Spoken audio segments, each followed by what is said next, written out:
Hello and welcome to Cox Connections. I'm your host, Gary McCullum, Senior Vice President and General Manager for Cox Virginia. The young audiences of Virginia believe that when the arts are integrated into the educational lives of children, they're able to learn more effectively and therefore allowing them to reach their fullest potential.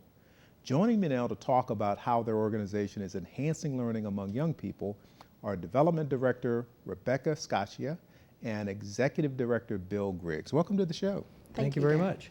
Great organization. Bill, let me start with you. The Virginia Standards for Teacher Training and Education now require that teachers integrate the arts across their curriculum. So how is the organization, how is young audiences doing that? We're doing it on 3 levels, local, state, and nationally. So we'll start locally first in the classroom.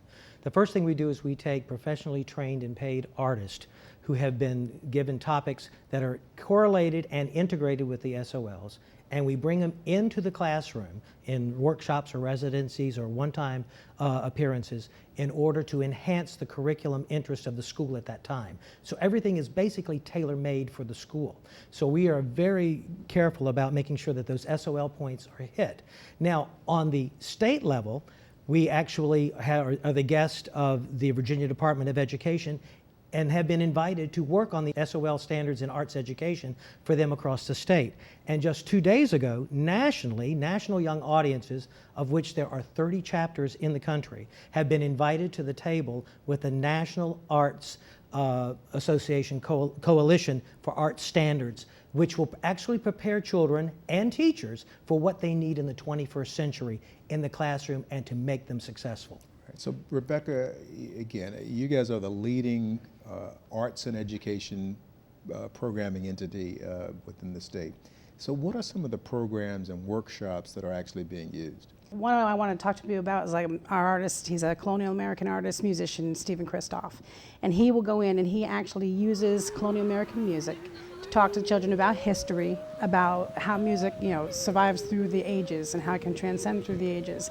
And how in the colonial American time, it helped people in their work throughout the day. It helped them in mourning, it helped them in celebration. It was integrated and woven into the lives of people and how that transcends even into today and how music, even though it's changed and the instruments may have changed, we can still use that to express ourselves, to show other people who we are, to cross cultural barriers, because music is similar in all those ways. And we use performances like that. Stevens is one of them. We have Tom Teasley, who's a master percussionist, and he uses drumming, from cowskin covered drums to the digital age. And you cover early education programs? I mean, this is all school ages? We do. This is actually pre-K through 12th grade. Okay.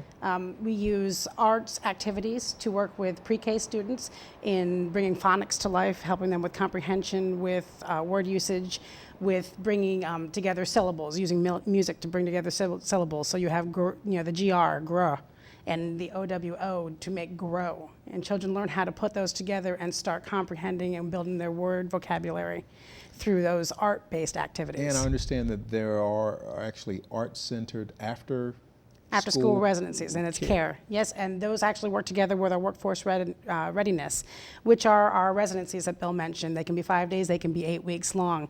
And those actually go in and specifically use certain art forms like visual arts or graphic arts to teach actual life skills and enhancements, like we use the radio waves, which teach children and young adult students, through the 12th grade on how to use their speech and how to use their vocabulary to communicate to people, how to work effectively individually and as groups in a society, and how to get across the point that their lives and how they choose to live their lives can be acceptable in how they present it. You're tying arts to education. And Bill, I guess the question for you, I mean, there's some great examples.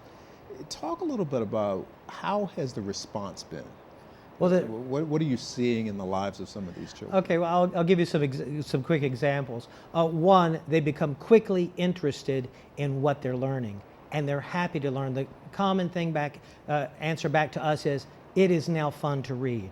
It is my music, being able to play my violin that I learned in a residency for 15 minutes every evening helps me study. It helps me calm down so I can focus on my work, on my schoolwork. We've done some great things. We wanted all of the Tidewater area to see what it was that we were doing in the classrooms. So we partnered with the Virginia Zoo and did a thing called The Arts Are Wild, literally. And we infused the Virginia Zoo with 50 of our teaching artists. And we got the comments coming back from the people. 4,612 people attended that day. There was no room left to park anywhere around. And it was an incredible time to watch the faces of these children because they light up when they get it. It's all about getting the concept. The concept. We have a wonderful group called Ill Style and Peace Productions that we bring into the schools who teach through hip hop. They teach math. They teach anti-bullying and tolerance. At the end, a child said, I think I'm a bully. I don't want to be a bully. Can you help me? So you're teaching not just the cognitive things, but the non-cognitive skills. Correct. When you talk about bullying and building character. Correct. We only have a couple seconds left. There are people listening. What can they do to help young audiences? Well, What they can we go do? to our website, www.yav.org. And they can also email us at info@yav.org if they want more information and knowing how to work with their PTA, their school system, in order to get our programs into their school, or to help them, give them fundraising ideas in order to be able to bring them into the school.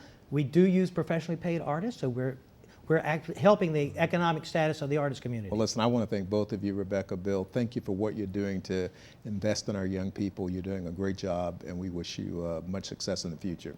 After the break, this Newport News school has been recognized by many local and national organizations as a model for excellence. Hear how they're lighting the way for the success and joy in life for their students. Stay tuned for more Cox Connections.